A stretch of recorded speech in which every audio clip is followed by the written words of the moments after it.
Nag-medianoche kami. Ang daming tira. Yan ay isi-share ko sa inyo. Okay lang naman sa inyo, mga challengers, no? Oh, medianoche. Ha? Gutom na kayo? Oo, kaya natin yan. Pero bago tayo magpunta dito sa ating susunod na challenge na may koneksyon dyan sa mga medianoche ko. Bibigay mo na ako ng update, di ba? Para malaman na ninyo kung anong inyong standing. May mga malalaking pagbabago. Ang green at saka yellow, Tay, yun nga lang sa pinakamababa. Taas na ang blue. Ang blue ang pumasok sa third. Okay? At pareho ang standing ng number 2 is red. And still on top is peach or orange. Talaga naman. Palagay ko, baka naman ma-maintain mo pa dahil kasi kainan yan eh. Marami tayo dyan. Marami tayong paglalagyan. Gutom na ba kayo mga challengers? Pues, heto ang mga sosyal na mga tira ni Lola Barbie noong medianoche. Kalahating ulo ng baboy na dating crispy. Pero ngayon, makunat na dahil ilang araw nang naka-refrigerate. Sweet na kalamay na tiyak nakakapit sa inyong ngalangala. Pwede ba namang mawala ang queso de bola? Dahil may kakaibang trip si Lola noong bagong taon, meron din siyang inihandang special lumpia na may wasabi sa loob. At para sa mas mahabang buhay ngayong 2011, nagpaluto rin si Lola ng pansit na tsak na magpapainit sa inyong tiyan dahil sa dami nitong paminta.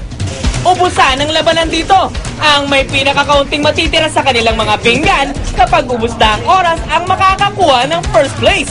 Kaya challengers, kainan na! So ready na kayo lahat? Yes! Ready na kayo lahat! Mayor Doma! Simulan na! Agad-agad!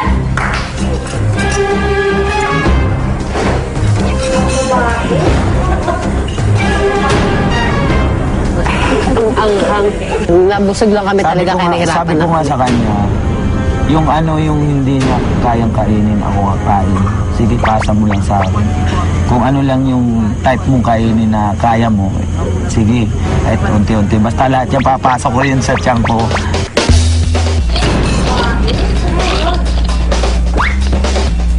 Ngayon lang ako nakakita ng queso de bola at pansit, isinabay. Akala niya ata spaghetti yung kinakain yan. Nilagyan. Sabi ko sa kanya, tulungan mo kahit anong pagkain dyan. Kung ano yung kaya mong kainin, kumain ka lang. Basta ako, bibilisan ko. Tapos ikaw, kain ka lang ng ano. Tutulungan niya lang ako sa mga pagkain. Goma to ah. Nung binuksan na yung pagkain, wow. Yung ulo, sabi ko, mahirap to. Makakita ko po yung nasa gawin mo. Oo. Pinakamabigat, siyempre. Ginawa ko sa pansit, niready ko na, hinati ko kagad yung kalahati. Sa kanyang kalahati, akin yung kalahati. Kinain ko na kinain yung kalahati. Nung kinain ko, sumasama na lasa, sama talaga ng paminta. May wasabi. Pasaya to?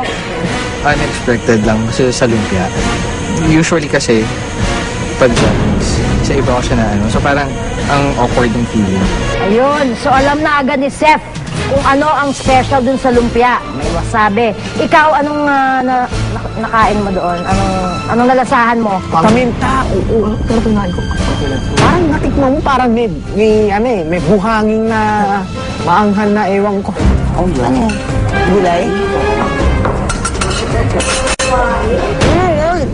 Well, nung nalaman ko pa lang kasi na may eating challenge, ang unang ko kagad is parang, oh no. Because I don't eat meat.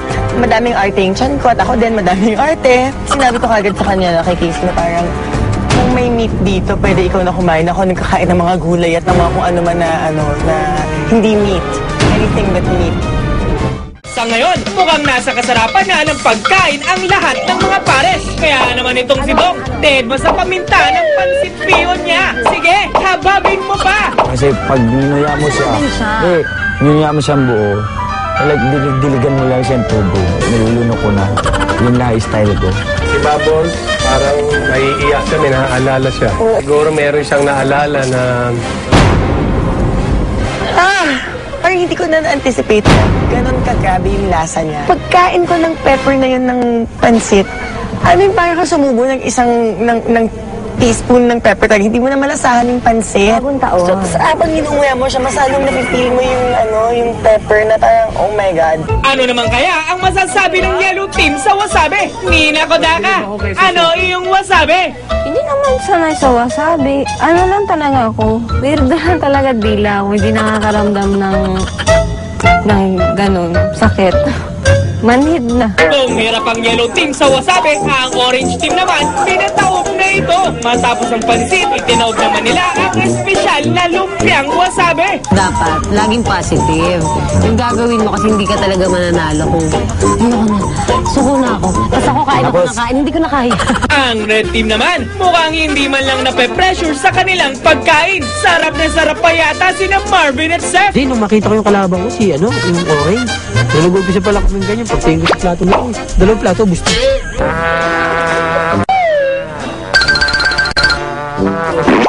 Ang ganda talaga ng mga reaksyon ni Donna. Parang gumamit ng fabric conditioner ang buong katawan. Pero yung mukha, inalmirol. Ano yun? O, kumain ka lang dyan. Huwag ka nakikinig sa usapan Pili mo natin. kay Suzuki. Bakit? Ang hinalo sa pansit yung kalamay. Dessert? Challengers ni Lola, kanya-kanya sila ng diskarte kung paano pagkakasyahin sa mga sikmura nila ang sangkatutak na pagkain. Subo dito, nguya doon, hala sige, kain lang! Huwag ka magbala, kainin ng foil. Naiiyak siya sa tuwa. Bakit ka naiiyak? Masarap. Sarap. Pinagsabay niya yung pansit at lumpia. Nalok ako dun.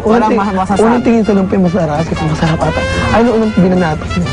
Ano ito ah? Walang masasabi. Wala akong wasabing masabi dahil Walang kasi wasabi andyan talaga. siya sa loob si wasabi. May sa loob ng wasabi. Walang masasabi talaga. Pero yung pansit na ubos ko. At ang nakakaloka, Sir Benjo, kaya niya pang magsalita ng maliwanag na naririnig ng mga tao kahit punong-puno na yung bibig niya. Suzuki, naiiyak na rin. Kasingot niya yung lumpia.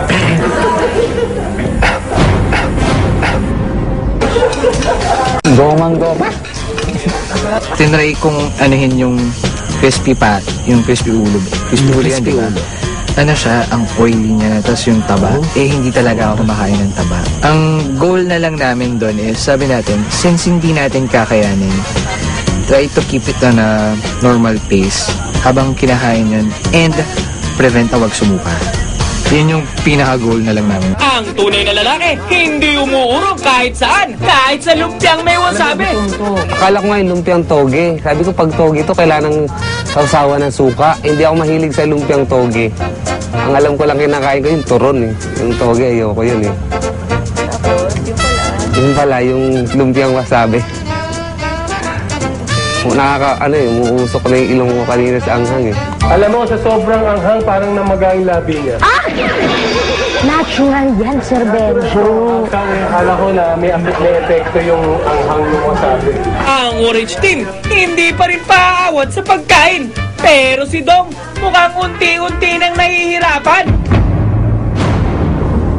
Hindi, inano ko naman kasi lagi naman ako nagpapabipi. Ayos lang naman ako. Pero kung yun lang naman kumakain ko lahat, naisip ko, hindi naman ako atakihin ka. Si Ira, ganun pa rin. Kukuha at ibibigay kay Winnie the Pooh. Mauta ka eh. Wala kang kinain eh. Pinapakain niya sa akin yung kakagatan niya. Diba, may limitasyon naman. Pwede mo halikan ng mga palaka, pero yung kinagatan niya. Ano naman? Ganun. Hinatanggal mo eh. Dahan-dahan lang. Hindi naman kayo mag-asawa eh. Pag ginahin mo ito, parang nakagat ng cobra. O, tapos pinapakain niya sa akin yung keso. Pagkakagat niya, sabi niya, o sige, kaya mo ba kainin lahat yan? Sabi ko, okay naman. Sabi ko, baka pwedeng kainin mo lang yung kinagatan mo. Sabi ko, hindi, pinapasa niya sa akin. Kainin ko daw lahat. Pero kahit abala ang Orange sa pag-ubos ng pagkain, ang Red Team mukhang papetiks-petiks na lang. Ang mindset ko kasi more on exotic food. So, nung nakita ko nga na ganun ka-massive yung amount ng kakainin, doon ako parang nawala yung focus ko. Tapos yun eventually, relax na kami, upo, panggap tumatayo, gano'n lang siya. Parang alam ko kami gano'n. Okay, si, ano nang nangyayari sa'yo? Mas mahirap pa ba sa pagre-reband ang challenge na ito? Naisip ko kagad na kaya kong saluhin yung kasi talagang kumakain naman ako ng baboy. Pero, nung hawakan ko yung baboy, matigas. Makunat siya, makunat pa sa gulong.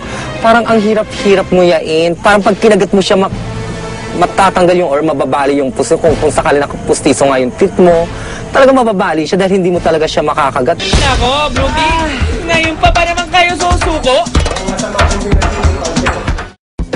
Ilang minuto lang inangasab ng 5 team ang mga pagkain sa kanilang harapan. At kahit hirap na sila sa lasa at kunat ng mga ito, tuloy pa rin sila sa pagguya. Eh bakit ganito na ang mukha ni Bubbles?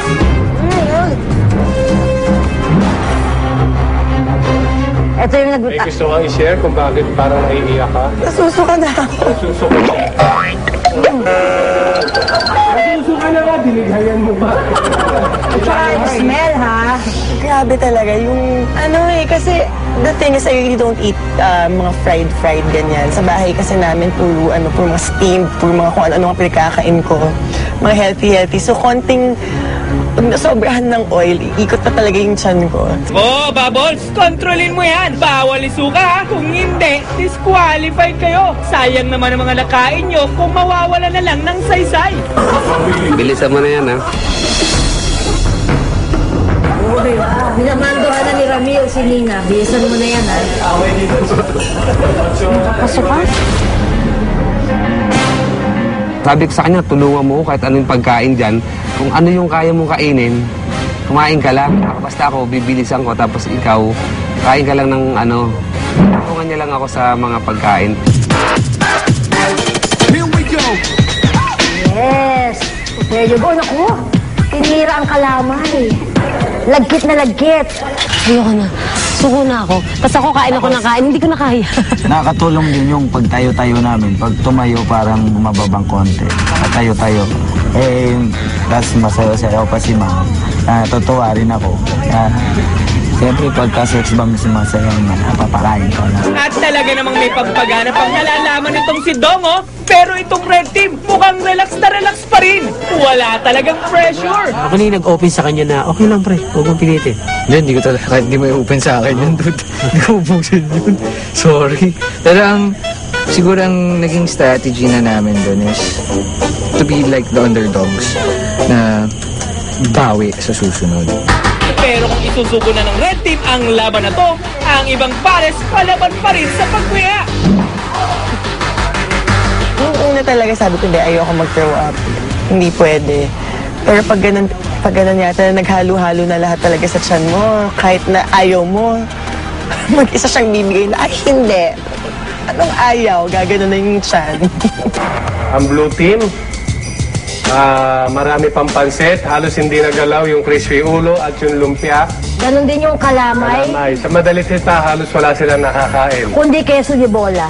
Nilitignan ko sa kanila yung crispy lechong makunat na parang kami nagbalat. Buto na lang talaga. Malinis na yung buto. Tapos yung balat na lang natitira. And dami rin nung kanila. So sabi ko, hindi. Feeling ko mas angat pa rin kami. At ang red team, parang wag na natin pag-usapan to. Oo, para may Parang walang sarili ginawa. silang criteria. At ang green team naman, ay humahabol din. Masarap naman siya, kaso nga lang, masebo. Kunat? Makunat, tsaka maraming mantika. Pag kinain mo, unang kain ko lang parang, ang tingin ko, kailangan natin beer doon. Bulang. High blood na yun. Ibigyan ko na lang kayo ng last 10 minutes. So kung sino yung merong mas maraming mauubos sa pagkain within 10 minutes, yun na ang mananalo. Again, double points po ito. Minuto na lang ang natitira para maubos ng challengers ang pagkain inihanda ni Lola. Alalahanin nyo, double points ito kaya sige lang sa pagguya. Grida po for you. Sabi ni Ma'am, huwag kang mag-alala, sabi niya. Lamang tayo kahit saan mo pagbasihan. Lamang pa rin tayo rito. Sige, basta bahala ka. Pwede pa kayo sumekon. Ang blue team, kaya pa bang lumaban kahit nangungulelat na? Medyo, masakit na tiyan ko. Ako nga, gusto ko nang dumal, pero pinipigilan ko lang. Pero siya talaga, pakiramdam ko hindi niya na kaya. Talagang nangihina. Parang instead na dapat pag kumain ka, lalakas ka. Siya hindi. Kabaliktaran. Habang kumakain siya ng kumakain nun, lalo siya nangihina na nangihina.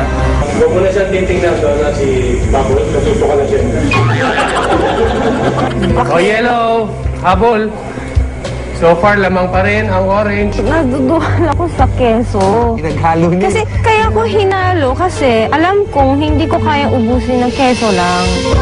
Ang hirap kasi nilukin. Oh, mukhang masama na ata talaga ang tama ni Bubbles. Sige, Bubbles, ibuhos mo na.